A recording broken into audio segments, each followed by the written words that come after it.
नमस्कार। ये डेटा क्या कहता है कि एक नए एपिसोड में आप सब लोगों का स्वागत है। मैं हूं अजय प्रकाश। आज के इस एपिसोड में मैं बात करूंगा झारखंड की। अब मेरा ऐसा मानना है कि जितनी हम लोगों को झारखंड के इलेक्शन का के ऊपर बात करनी चाहिए थी, उतनी किसी भी सोशल मीडिया के या यूट्यूब के चैनल ने की नहीं है। उसका केवल एक ही कारण था कि महाराष्ट्र में जो कुछ हो रहा था, वो पूरी लाइमलाइट उस तरफ चली गई और झारखंड का जो अचीवमेंट की हुआ था, वो ज़्यादा उस पर डिस्कशंस नहीं हुए। 2024 का झारखंड का जो चुनाव हुआ, वो इन दो व्यक्तियों की एक व्यक्तिगत लड़ाई के रूप में हुआ। एक तरफ थे जेएमएम के हेमंत सोरेन, जो कई महीने जेल में रहकर वो छूट कर आए थे, और दूसरी तरफ थे आसाम के मुख्यमंत्री हेमंत बिस्वा शर्मा, जो लगभग एक डेढ़ साल से झारखंड में ज्यादा समय बिता रहे थे। वो उनके ही शब्दों में, उनका दूसरा घर वो झारखंड था। हेमंत बिस्व शर्मा को हम लोग सब अच्छी तरह जानते हैं, उन्हें आसाम के चुनाव में कई बार देख भी चुके हैं। अब हिंदी में वो शब्द थोड़ा अजीब सा लगता है, कुख्यात। मैं अंग्रेजी में बोल देता हूँ कि ये थोड़े से इनफेमस हैं अपना जो रिलीजियस पोलराइजेशन करने के लिए। वो जहां भी जाते हैं, वो हिंदू मुस्लिम की इस तरह बात करते हैं जिससे एक कम्युनिटी दूसरी कम्युनिटी से नाराज हो जाए, और फिर बीजेपी को उससे फायदा हो कि चुनाव में इतना पोलराइजेशन हो कि सारे हिंदू जाके बीजेपी को वोट दे दें। मैं आज आपको झारखंड का ही डेटा पूरा दिखाऊंगा, लेकिन शुरू में मैं बता देता हूं कि झारखंड में हिंदू पॉपुलेशन लगभग 67.8% है, 67.8। मुस्लिम पॉपुलेशन 14.5% है, 14.5%। टोटल पॉपुलेशन 2011 के सेंसस के हिसाब से लगभग 3.3 करोड़ के आसपास है।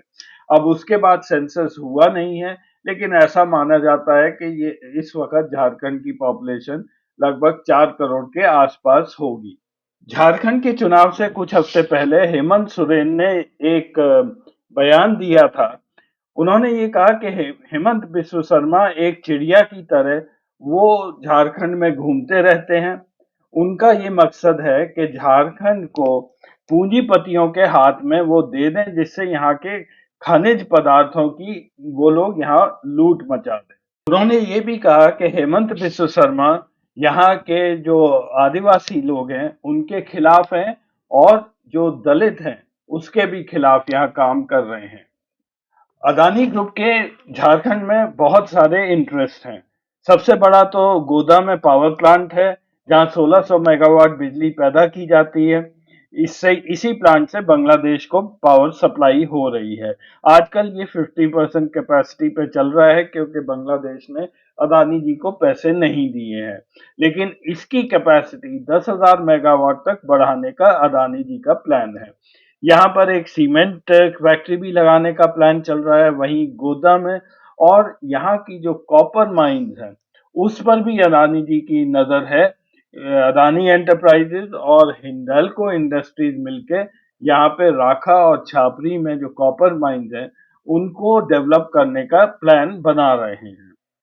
तो हेमंत सोरेन का ये बयान कि शायद बीजेपी की स्ट्रैटेजी यही है कि झारखंड में जीतें और फिर यहाँ के संसाधन पूंजीपतियों के हाथ में दे दें, ये बेबुनियाद नहीं है, क्योंकि अदानी जी की नजर झारखंड पर काफी दिनों से लगी हुई है।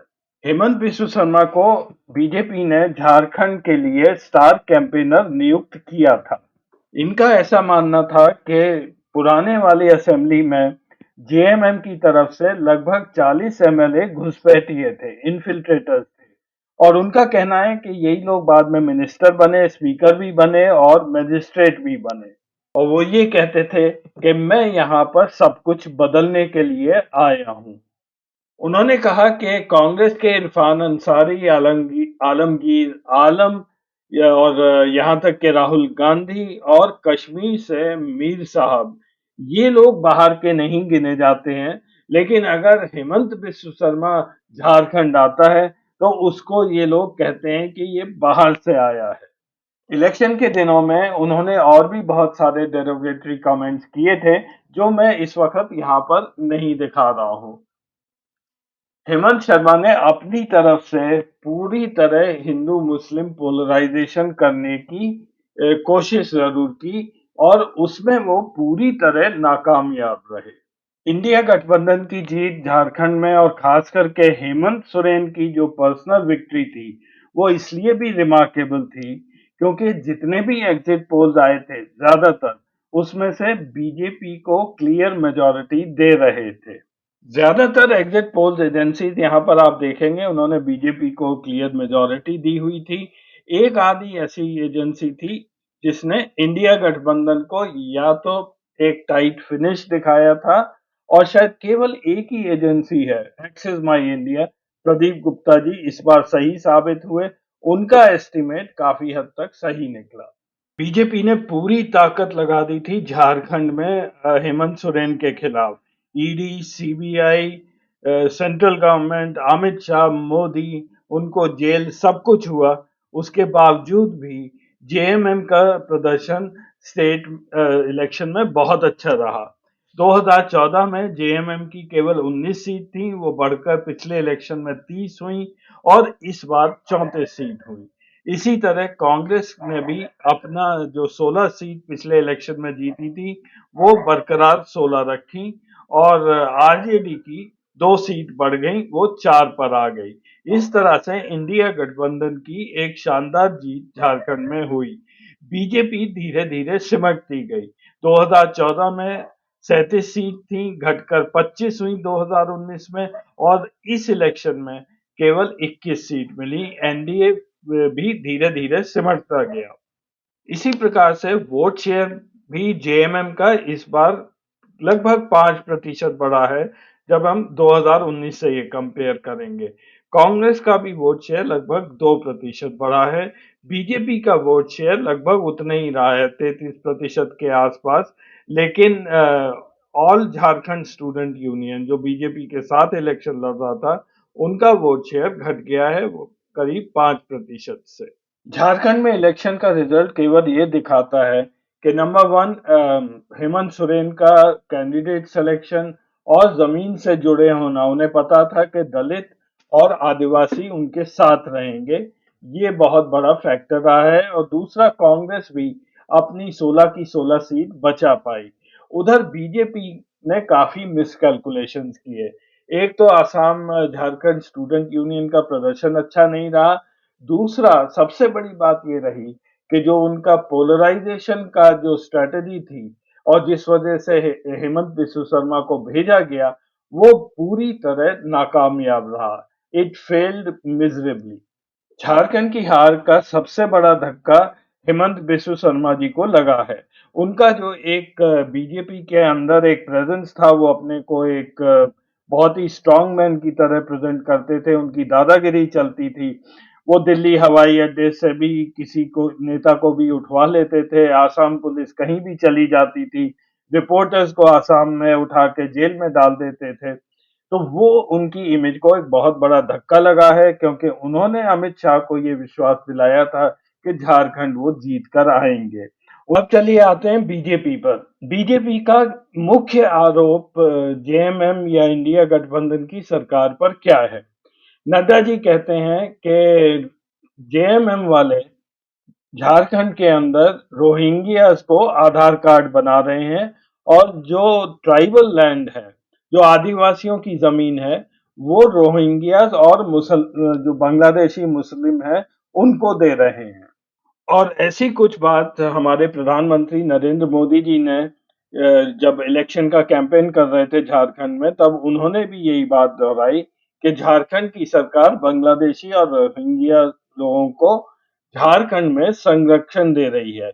इससे वहां की जो डेमोग्राफी है वो चेंज हो रही है, खासकर जो इलाके संथल परगनाज में आते हैं और कोलन इलाकों में आते हैं, वहां पे मुसलमानों की तादाद एकदम से बढ़ती जा रही है। मोदी जी जिन इलाकों का जिक्र कर रहे हैं झारखंड में, उसको समझने के लिए मैं आपको यहाँ पर भारत का नक्शा दिखा रहा हूँ।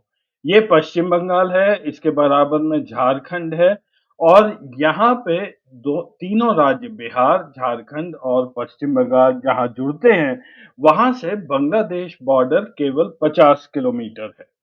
इसको मैं थोड़ा ज़ूम कर रहा हूँ तो आपको अच्छी तरह दिख जाएगा। मैं इस इलाके की बात कर रहा हूँ। ये पश्चिम बंगाल के जो डिस्ट्रिक्ट हैं मालदा और मुशीराबाद, उससे जुड़ता हुआ जो इलाका है, इसको संथल परगना के नाम से जाना जाता है। संथल परगना में 6 जिले आते हैं: गोड्डा, देवघर, दुमका, जमतारा, साहिबगंज और पाकुड़। 2011 के सेंसस के हिसाब से यहाँ की पॉपुलेशन जनसंख्या 69,69,097 थी। 69,69,097। 2011 के सेंसस के हिसाब से ये मैप बनाया है सेंटर फॉर पॉलिसी स्टडीज ने। हम बात कर रहे हैं संथल परगना की। यहाँ पे मुस्लिम पॉपुलेशन की परसेंटेज 22.73 है। 22.73 is the percentage of Muslims in the area of Santhal Pargana. और इस इलाके की जो जिले हैं, उसमें सबसे ज्यादा मुस्लिम पॉपुलेशन है पाकुड़ में 35.8%, साहिबगंज में 34.6%, गोड्डा 22%, देवघर 20%, जमतारा करीब 21% और दुमका 8%। अन्य इलाके जो हैं झारखंड में हजारीबाग, धनबाद में 15.6% मुस्लिम पॉपुलेशन है, पालमू में 12.6%, रांची का जो एरिया है वहां पे 10 साढ़े 10% और नीचे का उड़ीसा से लगता हुआ सिंह भूमि, वहां 6.3% मुसलमान पॉपुलेशन है। मैं आशा करता हूं कि ये नक्शा देखने के बाद आपको समझ आ गई होगी कि जो इलाके वेस्ट बंगाल, पश्चिम बंगाल के इलाकों से मिलते हैं और बांग्लादेश के बॉर्डर से पास हैं, वहां पे मुस्लिम कंसंट्रेशन ज्यादा है। और यही बात जो वेस्ट बंगाल के जिले हैं मालदा और मुशीराबाद, वहां पे भी मुस्लिम पॉपुलेशन काफी ज्यादा है। और ऐसा माना जाता है कि इन्हीं इलाकों से बांग्लादेशी घुसपैठ भी भारत में होती है। कुछ रिपोर्ट हाल के सालों में आई है जो ये बताती है कि 1951 से लेकर 2011 के बीच में जो शेड्यूल्ड ट्राइब या ट्राइबल पॉपुलेशन इस इलाके में है, वो घटती जा रही है। उसके कई कारण हैं। ये माना जाता है कि ट्राइबल्स में लो फर्टिलिटी रेट होता है, बच्चे कम पैदा होते हैं और पोटेंशियल इन्फिल्ट्रेशन यानी कि घुसपैठ जो वहां पर हो रही है साथ के देशों से, वो भी इसका एक कारण माना जाता है। और इसी वजह से झारखंड के हाई कोर्ट में कई सारे पिटीशंस दाखिल किए गए हैं। इन स्टडीज के अनुसार ये माना जा रहा है कि आदिवासी पॉपुलेशन यहाँ पर जो 1951 में 44.7% थी, वो घटकर 28% हो गई है 2011 में। बीजेपी की स्ट्रैटेजी बिल्कुल क्लियर थी। जैसा इन्होंने उत्तर प्रदेश में 80-20 का नारा दिया, वो यहाँ पे भी वही करना चाहते थे। वो डिस्ट्रिक्ट या वो इलाके इन्होंने वहां झारखंड में छाटे जिसमें मुस्लिम पॉपुलेशन काफी ज्यादा थी, और फिर इन्होंने हिंदू मुस्लिम करना शुरू कर दिया। अब अगर ग्राउंड सिचुएशन यूपी जैसी होती तो रिजल्ट भी वहां जैसे आते, लेकिन यहाँ पे बिल्कुल उल्टा हुआ। इनका पासा उल्टा पड़ गया और यहाँ पर बीजेपी की करारी हार हुई। उसका सीधा मतलब है कि जो जमीनी हालात है वो जैसा बीजेपी सोचती है वैसे है नहीं। अंत में मैं आपको दो टेबल दिखा के आज का एपिसोड खत्म करूंगा। ये है share of Muslims in the region of Jharkhand जिनकी हम बात कर रहे हैं। अगर आप संथल परगना का कॉलम देखेंगे यहाँ पे, तो एकदम से आप चौंक जाएंगे। 1951 1991 में यहाँ पे 9.4% मुस्लिम पॉपुलेशन थी और 2011 में ये बढ़कर 22.7% हो गई है। लगभग 2.5 गुना ये बढ़ गई है। अन्य कोई भी इलाका अगर आप झारखंड का लें तो वहां पर इतनी तेजी से मुस्लिम पॉपुलेशन नहीं बढ़ी है, लगभग दुगनी हुई है। जैसे सिंह भूमि ले लीजिए, 3.2% था 1991 में, अब वो 6.3% है। लेकिन इस टेबल से ज़्यादा फ़र्क नहीं पड़ता है क्योंकि हमें जो देखना चाहिए वो ये है कि अब किस रेट से मुस्लिम पॉपुलेशन वहाँ पर बढ़ रही है। मैं हमेशा ये बात को बोलता हूँ कि अगर किसी वर्ष या पीरियड में कोई भी कम्युनिटी में ज़्यादा लोग पैदा हुए, तो वो इकट्ठे ही वो ज़्यादा जितने भी पैदा हुए हैं वो 60, 70, 80, 90 साल बाद वो इकट्ठे इस दुनिया से चले जाएंगे। तो आपको अब देखना है कि आजकल क्या हालात हैं। ये टेबल कंपेयर कर रहा है 10 ईयर पॉपुलेशन ग्रोथ इन इलाकों में झारखंड में 1991 से 2001 में जिस रेट से मुस्लिम पॉपुलेशन बढ़ी थी ये 10 सालों में टोटल झारखंड में 40% से मुस्लिम्स बढ़े थे, जबकि अन्य टोटल पॉपुलेशन वहाँ की 23% 2% से बढ़ी थी। तो मुस्लिम्स की बढ़ने की दर वहाँ के टोटल पॉपुलेशन से काफी ज्यादा थी। ये सारे इलाकों का यहाँ पे मुस्लिम पॉपुलेशन की ग्रोथ रेट 91 2001 की यहाँ दिख रही है। इसमें संतल परगना में 37.6% रेट से मुस्लिम पॉपुलेशन बढ़ी थी। सबसे ज्यादा सिंहभूमि में बढ़े थे। लेकिन 2001 से 2011 में इन सब फिगर्स में गिरावट आई है। जो 40% से बढ़े थे वो अगले 10 वर्ष में 28% से बढ़े हैं। और सिंह भूमि में भारी गिरावट आई है। जो 48% से 10 साल में मुस्लिम पॉपुलेशन बढ़ी, वो अगले 10 वर्षों में केवल 19% से बढ़ी। संतल परगनाज में ये स्टेबलाइज हो चुकी है, 37% बढ़ी है और आने वाले सालों में 10 साल में अगर हम देखेंगे तो इसमें जरूर गिरावट आ जाएगी। मैं आपको एक चीज़ और बता दूं और इसके लिए मैंने एक सेपरेट एपिसोड भी किया है जिसका लिंक मैं डिस्क्रिप्शन में छोड़ रहा हूं। भारत में ओवरऑल इंडिया में मुस्लिम पॉपुलेशन घट रही है और उसके घटने की दर जो Hindu population rate of decline है उससे ज्यादा है। यानी कि मुस्लिम अगर किसी समय में ज्यादा पैदा हुए थे तो बहुत तेजी से उनकी पॉपुलेशन अगले 10-15 सालों में वो कम हो रही है। और शायद, और इसका मेरे पास कोई प्रूफ नहीं है, लेकिन शायद इसीलिए मोदी सरकार ये सेंसस नहीं कराना चाहती है क्योंकि उनका नैरेटिव पूरे हिंदुस्तान में 2011 या उससे पहले के सेंसस के फिगर्स पर बेस्ड है। और मेरा ऐसा मानना है कि 2021 में अगर सेंसस होता तो उसके फिगर्स सबको चौंका देते। और जहां तक इन साहब की बात है, मेरे हिसाब से इन्हें नौकरी बदलने का इनका टाइम आ गया है। बीजेपी इनसे काफी नाखुश है। इन्होंने बड़े बड़े सपने दिखाए थे और मुंह के बल गिरे या मुंह की खानी पड़ी थी। तो आजकल ये काफी परेशान घूम रहे हैं। 2 साल में आसाम में चुनाव भी आने वाला है, तो जरूर ये कोई नई नौटंकी करने जाएंगे।